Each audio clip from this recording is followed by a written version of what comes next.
আজকে আমাদের হিসাব বিজ্ঞান ক্লাস। বেসিক ক্লাসের মাধ্যমে আজকে আমরা আমাদের হিসাব বিজ্ঞানের যাত্রা শুরু করতে যাচ্ছি। আমরা আমাদের ক্লাসটি একেবারে বেসিক লেভেল থেকে শুরু করার চেষ্টা করেছি, যেন আমরা তোমাকে একেবারে জিরো থেকে হিরো পর্যায় পর্যন্ত নিয়ে যাইতে পারি।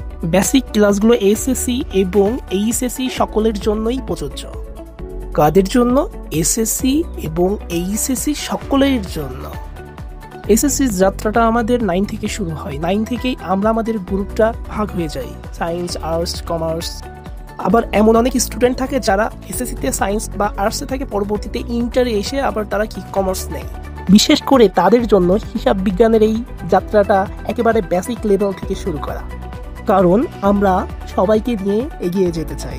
তাই আর দেরি না করে তোমার বন্ধু সার্কেল যারা আছে সবাইকেই জিরো থেকে হিরো হওয়ার সুযোগ করে দাও, লাইক, কমেন্ট অ্যান্ড শেয়ার করে।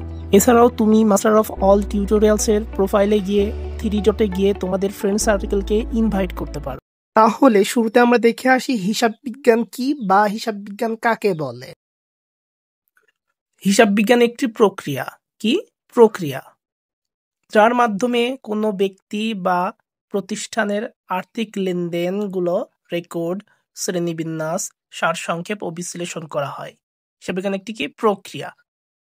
কি প্রক্রিয়া যেটার মাধ্যমে কোনো ব্যক্তি বা প্রতিষ্ঠানের আর্থিক লেনদেনগুলোকে রেকর্ড, শ্রেণীবিন্যাস, সারসংক্ষেপ ও বিশ্লেষণ করা হয়, তাকেই হিসাব বিজ্ঞান বলে।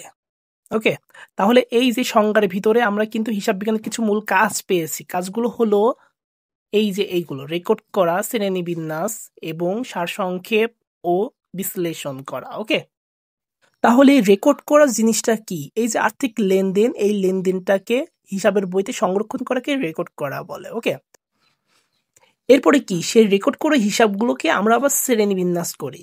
এখন শ্রেণীবিন্যাস জিনিসটা কি? শ্রেণীবিন্যাস বলতে বিভিন্ন ভাগে ভাগ করা। ওকে, যেমন পণ্যের ক্ষেত্রে ভালো পণ্য, খারাপ পণ্য, এমন ভাবে বিন্যাস করা হয় না? তো সেম ভাবে এই যে আর্থিক লেনদেন, এইগুলো কি আমি রেকর্ড করলাম। এই রেকর্ড করার ভিতর কি আমি সবগুলা লেনদেন কি করেছি? ইনক্লুড করেছি। তো সেইগুলা কি পরবর্তীতে বিভিন্ন শ্রেণীতে ভাগ করাকে কি বলা? শ্রেণীবিন্যাস। যেমন নগদ লেনদেন থাকলে নগদ লেনদেন আলাদা করে রাখবো, তারপরে যদি ক্রয় সংক্রান্ত লেনদেন থাকে সেইগুলো আলাদা করে রাখবো। এরকম ভাবে কি শ্রেণীবিন্যাস করতে হয়। ওকে, এটা হিসাব বিজ্ঞানের কাজ। এরপরে কি লাস্ট আসছে আমার কি? সারসংক্ষেপ ও বিশ্লেষণ। তাহলে এই যে রেকর্ড এবং শ্রেণীবিন্যাস করার পরে আমার সেটাকে কি করলাম? সারসংক্ষেপ বা সংক্ষেপে কি সেটার একটা চিত্র তৈরি করলাম এবং সেটা থেকে কি আমি যাবতীয় বিষয়গুলো বিশ্লেষণ করলাম। বিশ্লেষণ করে যাবতীয় কি তথ্যটা কি করলাম? আমি বের করলাম। এরপরে আসছে আমার হিসাব বিজ্ঞানের উপযোগিতা। মানে হিসাব বিজ্ঞানের উপযোগিতা বা প্রয়োজনীয়তা কেন? আমাদের আয় ব্যয়ের হিসাব রাখার জন্য হিসাব বিজ্ঞানের প্রয়োজনীয়তা আছে, লাভ ক্ষতি হিসাব নির্ধারণের জন্য প্রয়োজনীয়তা আছে, ভবিষ্যৎ পরিকল্পনা, কিভাবে কি করব, ভবিষ্যতে কত টাকা ইনভেস্ট করব, এই বিষয়গুলোর জন্য হিসাব বিজ্ঞানের প্রয়োজন আছে, এবং ব্যবসায়িক সিদ্ধান্ত গ্রহণের সহায়ক ট্যাক্স ও আইনি রিপোর্ট তৈরিতে হিসাব বিজ্ঞানের প্রয়োজনীয়তা বা উপযোগিতা আছে। যেমন ব্যবসায়িক সিদ্ধান্ত গ্রহণে সহায়ক কি জন্য? এই হিসাব বিজ্ঞানটা ব্যবসায়িক সিদ্ধান্ত গ্রহণে সহায়ক। আচ্ছা, তুমি একটা ব্যবসায় প্রতিষ্ঠানের যাবতীয় হিসাব নিকাশ গুলো করছো, সুন্দর করে রেকর্ড করে রাখছো, সুন্দর করে শ্রেণীবিন্যাস করে রাখছো, সংক্ষেপে এটা আবার করছো, পরবর্তীতে আবার কি এটা সংক্ষেপ করার পরে এটাকে আবার বিশ্লেষণ করছো। এতগুলো নিয়ম তুমি, এতগুলো প্রসেস তুমি মেনটেন করছো, তাহলে তোমার ব্যবসার যাবতীয় চিত্র, তোমার ব্যবসায় লাভ হচ্ছে নাকি লস হচ্ছে, বা লস হলেও কিসের জন্য লস হচ্ছে, এই বিষয়গুলো তো সবকিছু তুমি বুঝতে পারছো, তাই না? এই যে হিসাব বিজ্ঞানের মাধ্যমে। তাহলে কি তুমি যেখানে সমস্যা আছে সেটা সঠিক করতে পারো, বা যেখানে সমস্যা আছে সেটা তুমি চেঞ্জ করে আরো বেটার কিছু এখানে নিয়ে আসতে পারো। এমন ভাবে কি করতে পারো? ব্যবসায় সিদ্ধান্ত গ্রহণ করতে পারো, তাই তো? এর মাধ্যমে কি ব্যবসায় সিদ্ধান্ত গ্রহণে সুবিধা হয়। ওকে, এরপরে কি ট্যাক্স। এই যে প্রতি ট্যাক্স জিনিসটা কাকে দেওয়া লাগে? সরকারকে দেওয়া লাগে। এখন আমার আয়টা, প্রতিষ্ঠানের আয়টা কতটুকু কেমন কি হলো এটা সঠিকভাবে নির্ণয় করতে না পারলে কি আমি সঠিকভাবে সরকারকে ট্যাক্স দিতে পারবো? পারবো না। সেই জন্য কি আমার হিসাব বিজ্ঞানের উপযোগিতা এখানেও আছে, এবং আইনি রিপোর্ট তৈরি। এই যে আমার টোটাল হিসাবের যে নির্ভুলতা আছে, নির্ভুলভাবে যে হিসাবগুলো আমি করলাম, এর ফলে কি আমার আইনি রিপোর্ট করতেও তো সুবিধা হবে। তো এইগুলো ক্ষেত্রে কি হিসাব বিজ্ঞানের উপযোগিতা আছে। এরপরে আমরা দেখব হিসাব বিজ্ঞানের বৈশিষ্ট্য, হিসাব বিজ্ঞানের কিছু বৈশিষ্ট্য আছে, যেমন নিয়ম মেনে লেনদেন রেকর্ড করা, নির্ভুল ও নির্দিষ্ট তথ্য প্রদান করা। এমনকি হিসাব বিজ্ঞান কি করে, নিয়ম মেনে লেনদেন গুলো রেকর্ড করে। তারপরে কি, নির্ভুল ও নির্দিষ্ট তথ্য প্রদান করে। কি তথ্য প্রদান করে, নির্ভুল ও নির্দিষ্ট তথ্য। এই যে এই তথ্য নির্ভুল ও নির্দিষ্ট থাকলে কি হয়, তোমার প্রতিষ্ঠানে সম্পর্কে কি সঠিক ধারণা পায় বাইরের পক্ষ। ওকে, তখন কি তোমার বাইরের পক্ষে যে সকল বিনিয়োগকারী থাকে তারা কি তোমার এই নির্ভুল বা নির্দিষ্ট তথ্যের কারণে কি তোমার প্রতিষ্ঠানে কি ইনভেস্ট করতে চাইবে, তোমার প্রতিষ্ঠানটা আরো বৃদ্ধি পাবে। এরপর আসে তথ্য বিশ্লেষণ করে প্রতিবেদন তৈরি করা। এই যে প্রতিবেদন মানে আর্থিক অবস্থার বিবরণী তৈরি করা। ব্যবসায়িক উন্নয়নে সহায়ক, অবশ্যই ব্যবসায়িক উন্নয়নে সহায়ক হিসাব বিজ্ঞান, কারণ ব্যবসায়িক যাবতীয় হিসাব নিকাশ হিসাব বিজ্ঞানের মাধ্যমে করা হচ্ছে, সেহেতু সহায়ক। এবার নৈতিকতা সততার প্রতি গুরুত্ব, অবশ্যই হিসাব বিজ্ঞান নৈতিকতা সততার প্রতি গুরুত্ব দেয়, কারণ তুমি সুন্দর মতো সবকিছু লিপিবদ্ধ করছো, সবকিছু ইনক্লুড করছো, তাই না? তাহলে তোমার ওইখানে তো নির্ভুলতা বা কেউ তোমাকে বলবে যে এটা ভুল বা তোমাকে দোষী প্রমাণ করবে এমন তো কোনো ওয়ে নাই, তাই না? তার মানে কি, এই হিসাব বিজ্ঞান তোমাকে কি করে, নৈতিকতা সততার প্রতি গুরুত্ব সৃষ্টি করে। ওকে, এরপর আমরা দেখবো হিসাব বিজ্ঞানের উৎপত্তি ও বিকাশ। এই হিসাব বিজ্ঞানের উৎপত্তি বা বিকাশটা কোথা থেকে হলো?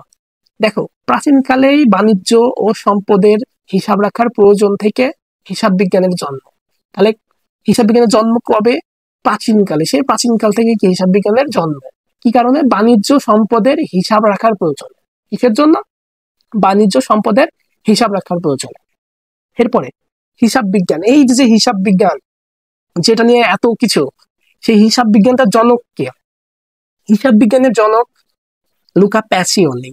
মানে পয়জফলা আছে, এটা একটু ঠিক করে নিবা। এরপরে কি, ইংলিশে আছে LUCAPACIOLI, লুকা প্যাসিওলি নামক ইতালীয় গণিতবিদ। তাহলে এই যে লুকা প্যাসিওলি, সে কি ইতালীয় গণিতবিদ। এখন যদি প্রশ্ন আসে যে লুকা প্যাসিওলি একজন কি ছিল? গণিতবিদ ছিল, গণিতবিদ। যদিও সে হিসাব বিজ্ঞানের জনক, কিন্তু সে কি গণিতবিদ। ওকে, অনেক সময় আমরা গুলিয়ে ফেলি যে হিসাববিদ বা হিসাব বিজ্ঞানী। ওকে, হ্যাঁ অবশ্যই হিসাব বিজ্ঞানী, কিন্তু সে কি গণিতবিদ। ওকে, এরপরে আমরা চাই হিসাব বিজ্ঞান। এই যে হিসাব এবং বিজ্ঞান একটুখানি দেখো, আমি আলাদা মতো করে রেখেছি। এই হিসাব বিজ্ঞান জিনিসটা কি? এই বৈজ্ঞানিক পদ্ধতিতে এই হিসাবটা করাকে কি বলা হয়? হিসাব বিজ্ঞান।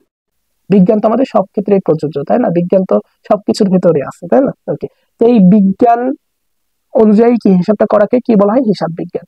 এখন আমরা দেখবো হিসাব, এই যে হিসাব আছে হিসাব বিজ্ঞানের ভিতরে, এই হিসাব সম্পর্কে জানবো। এই হিসাব জিনিসটা কি?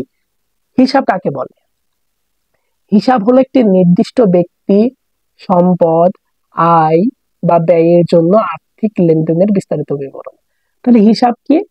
একটি নির্দিষ্ট ব্যক্তি সম্পদ, আয় বা ব্যয়ের জন্য আর্থিক লেনদেনের বিস্তারিত বিবরণ। এটাকে আরো সহজভাবে যদি একটু জানতে চাই, তাহলে দেখেন, একটি হিসাব মানে হলো একটি খাতা বা রেকর্ড, যেখানে একটি নির্দিষ্ট বিষয় বা ব্যক্তির আর্থিক লেনদেন সংরক্ষণ করা হয়। তাহলে কি হিসাব মানে হলো একটি খাতা বা রেকর্ড। ওই যে আমরা বললাম সংরক্ষণ করে রাখা হয় প্রাথমিকভাবে খাতায়। এই রেকর্ডটাকে একটা খাতা, যেখানে একটি নির্দিষ্ট বিষয় বা ব্যক্তির আর্থিক যে লেনদেন গুলো আছে সেগুলো কি করা হয়? সংরক্ষণ করা হয়। তাহলে এই হিসাবের বইতে কি করা হয়? আমার যে আর্থিক লেনদেন গুলো আছে সেগুলো কি করা হয়?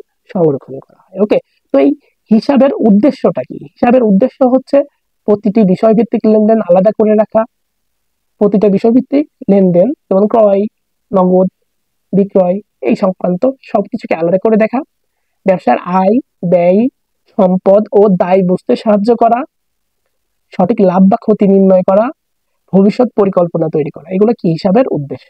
ওকে, এরপরে আমরা দেখি হিসাব। এই হিসাবটা নিয়ে অনেক এমসিকিউ আসে, অনেক ইম্পর্টেন্ট। এটা সম্পর্কে একটু সমস্যা হয়, সেটা নিয়ে এখন আলোচনা করব। শুরুতে হিসাবের দুইটা পদ্ধতি আছে। কি আছে? পদ্ধতি, নট প্রকার। হিসাব বিজ্ঞান কত প্রকার এইটা না, হিসাবের দুইটা পদ্ধতি আছে। সেটা কি কি? এক হচ্ছে সনাতন পদ্ধতি বা আধুনিক পদ্ধতি। সনাতন মানে কি? পুরাতন। আধুনিক মানে কি? নতুন বা এখনকার। তাহলে সনাতন পদ্ধতি আর আধুনিক পদ্ধতি, হিসাবের এই কি দুইটা পদ্ধতি আছে, তাই না? তাহলে হিসাব বিজ্ঞানের আগের পদ্ধতি একটা আছে আর পরের পদ্ধতি আছে। এই আগের পদ্ধতিটা কি বলা হয়? সনাতন পদ্ধতি। আর পরের বা এখনকার পদ্ধতিটাকে কি বলা হয়? আধুনিক পদ্ধতি। এই যে সনাতন পদ্ধতি, এই সনাতন পদ্ধতি অনুযায়ী হিসাব আবার তিন প্রকার: ব্যক্তিবাচক হিসাব, সম্পত্তিবাচক হিসাব, নামিক হিসাব। সনাতন পদ্ধতি অনুযায়ী হিসাব কয় প্রকার? তিন প্রকার: ব্যক্তিবাচক, সম্পত্তিবাচক এবং নামিক হিসাব। এই যে ব্যক্তিবাচক হিসাব বলতে কি, কোনো ব্যক্তির নামকে বোঝায়, যেমন রহিম হিসাব, করিম হিসাব, বা রহিমের পরিবর্তে দেনাদার বা পাওনাদার থাকতে পারে, এরা কি ব্যক্তিবাচক হিসাব। সম্পত্তিবাচক হিসাব কোনগুলো, বিভিন্ন সম্পদের যে নাম, যে সম্পদগুলো আছে সেগুলোকে কি বলা হয়, সম্পত্তিবাচক হিসাব। এরপর আসলে নামিক হিসাব। নামিক হিসাব বলতে প্রতিষ্ঠানে যে ছোট ছোট হিসাব থাকে তাকে কি বলা হয়, নামিক হিসাব। ওকে, যেমন আয়, ব্যয়, প্রতিনিয়ত যেগুলো ঘটে একে কি বলা হয়, নামিক হিসাব। এবার ব্যক্তিবাচক হিসাব কোনগুলো, রহিম, করিম, দেনাদার এবং পাওনাদার। ওকে, এরপর আমাদেরকে আধুনিক পদ্ধতি অনুযায়ী হিসাব কত প্রকার। আধুনিক পদ্ধতি অনুযায়ী হিসাব 5 প্রকার: সম্পদ, আয়, ব্যয়, দায়, মালিকানা সত্ত্ব। ওকে, তাহলে আধুনিক পদ্ধতি অনুযায়ী হিসাব কয় প্রকার, এই যে 5 প্রকার: সম্পদ, আয়, ব্যয়, দায় এবং মালিকানা সত্ত্ব। তো এই বিষয়ে একটুখানি আলোচনা করি। এই যে সম্পদ আছে, সম্পদ জিনিসটা কি, সম্পদটা হচ্ছে যেটা আমার প্রতিষ্ঠানের দীর্ঘকালীন কি সুবিধা দিয়ে যায় বা অনেক সময় ধরে কি আমার প্রতিষ্ঠানে থাকে, সেটাকে কি বলা হয়, সম্পদ। যেমন আসবাবপত্র, যন্ত্রপাতি, ভূমি, দালাল কোঠা ইত্যাদি, এগুলো কি আমার সম্পদ। এরপরে কি আসছে, আয়। আচ্ছা, আয় জিনিসটা কি, যেটা থেকে আমার কাছে কি অর্থ আসে, তাই না, আমি কোনো একটা কাজ করে দিছি, সেটা থেকে আমার কাছে কি অর্থটা আসলো, তাহলে সেটা আমার কি আয়, তাই না। যেটা আমি কি কোনো কাজ করে দেওয়ার মাধ্যমে কি আমি উপার্জন করি, সেটাই কি আমার আয়, তাই তো। এরপর কি ব্যয়। ব্যয় জিনিসটা কি, আমার প্রতিষ্ঠানটা সচল রাখার জন্য আমি প্রতিনিয়ত যেই অর্থটা কি প্রদান করি তাকে কি বলা হয়, ব্যয়। যেমন বেতন প্রদান, ভাড়া প্রদান ইত্যাদি অনেক ব্যয় আছে। ওকে, এরপরে দায়। দায় জিনিসটা কি, আমি অন্য কারোর কাছ থেকে কি অর্থটা ধার নিয়েছি বা কেউ আমার কাছে কি অর্থ পায়, সেটাই কি আমার দায়। ওকে, যেমন দায়ের উদাহরণ কি, পাওনাদার। ওকে, বাকিতে তোমার কি পণ্য যখন ক্রয় করছো তখন সেটা কি হচ্ছে, দায় সৃষ্টি হচ্ছে। যেমন ঋণ, মানে কি আমি অন্যের কাছ থেকে টাকা নিয়ে আসছি, তখন সেটা কি দায়। ওকে, যখন দায়ী হবো সেটাই কি আমার দায় হিসাব। ওকে, এরপর মালিকানা সত্ত্ব। মালিকানা সত্ত্ব, এখানে দেখেন মালিক আছে, মালিক, আর সত্ত্ব মানে কি অধিকার। মালিকানা এখানে মানে কি মালিক, আর এখানে কি অধিকার, সত্ত্ব মানে অধিকার। তাহলে মালিকানা সত্ত্ব মানে কি মালিকের অধিকার। একটা প্রতিষ্ঠানে মালিকের টোটাল যে অধিকার থাকে তাকে কি মালিকানা সত্ত্ব বলে। তাহলে মালিক প্রথমে 10,000 টাকা বিনিয়োগ করলো, 10,000 টাকা আসবাবপত্র দিল, 10,000 টাকা যন্ত্রপাতি দিল, তাহলে টোটাল মালিকের সত্ত্ব কত, এই প্রতিষ্ঠানের উপর অধিকার কত, 30,000 টাকা। মালিক প্রতিষ্ঠানে যত টাকা দেয় বা যত ইনভেস্ট করে, এই টোটালটাকে কি বলা হয়, মালিকানা সত্ত্ব। মানে মালিক প্রতিষ্ঠানে কোনো কিছু দিলেই কি মালিকানা সত্ত্ব। ওকে, তাহলে আশা করি হিসাবের এই বিষয়টুকু তোমাদের কমপ্লিট। বাকি বিষয়টা আমরা এর পরবর্তী ক্লাসে আলোচনা করব। এর পরবর্তী যে বিষয়গুলো আমাদের জানা প্রয়োজন ততদিন পর্যন্ত, তত সময় পর্যন্ত আমাদের মাস্টার অফ অল টিউটোরিয়ালসে চোখ রাখুন। আশা করি হিসাব বিজ্ঞানের সকল সমস্যাগুলোর সমাধান এখানে পাবেন। আসসালামু আলাইকুম। মাস্টার অফ অল টিউটোরিয়ালস এর পক্ষ থেকে সবাইকে জানাই শুভেচ্ছা।